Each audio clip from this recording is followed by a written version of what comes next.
And welcome back to American Agenda. I'm Joe Pinion. Well, from Hunter Biden's list of scandals to his newfound high life as a burgeoning artist, our reporter Mike Carter is asking the people, would you buy Hunter Biden's blowpipe paintings? And if you didn't know they were his. What makes for truly great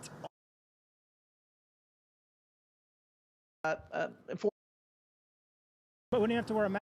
the President of the United States? I think if I amassed a significant amount of them and befriended Hunter and smoked a little crack with him on the side, yes, for sure.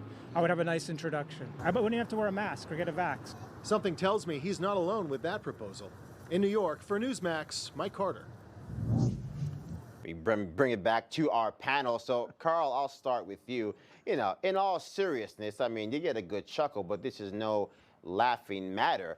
We had the White House effectively saying that somehow not telling us who was buying the artwork was somehow in the interest of transparency. What alternative universe are they living in? This is corruption. Not much more needs to be used to describe this. This is corruption.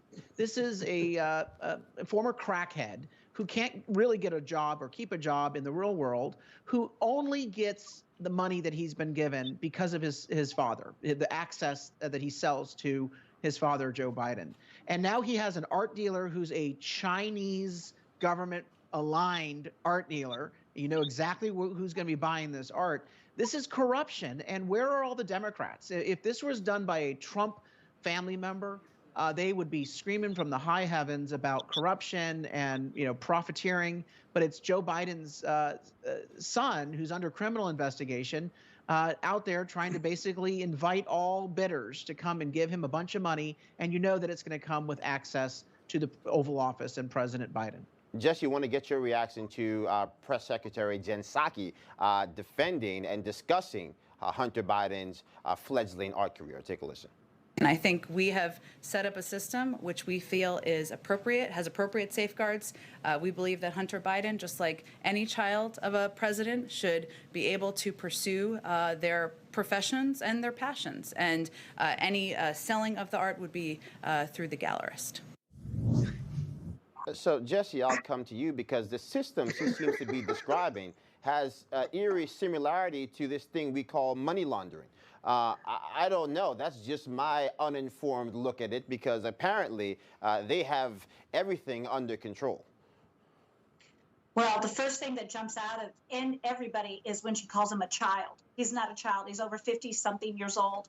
He's had a life of absolute corruption. The optics on this just stink. You know, you have said before on previous shows, timing is everything. Had he been clean as a whistle, there probably wouldn't have been such a scandalous association towards him. But we know that he was peddling his father when he was vice president of the United States. We know that they had profited off of massive deals. We know that his father had intimidated the Ukrainians to fire an investigator who was going to actually investigate the company that Hunter Biden was associated with in the Ukraine.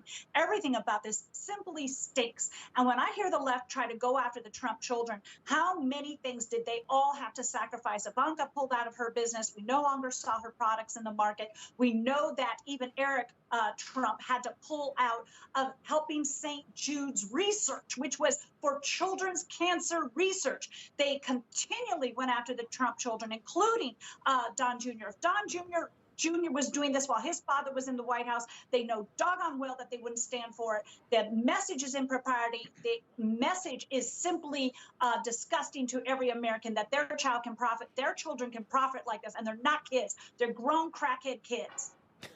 Derrick, last word to you. Got about 15 seconds. What's your take? Look, the first thing I thought was interesting, the guy who said it was derivative and uninteresting. That was the most shocking to me, but it's so true. And the thing about it is, you know, working in administration, man, you got to understand there are so many ethics that you have to go to. All these ethic briefings about what you can and what you cannot do, and who, if you're in the administration, who's associated with you and what you can and cannot do. This is corruption at its highest point. All right, got to thank our panel. It couldn't happen. Got to leave it there. Jesse, Derrick, Carl, we appreciate you. More American Agenda after the break.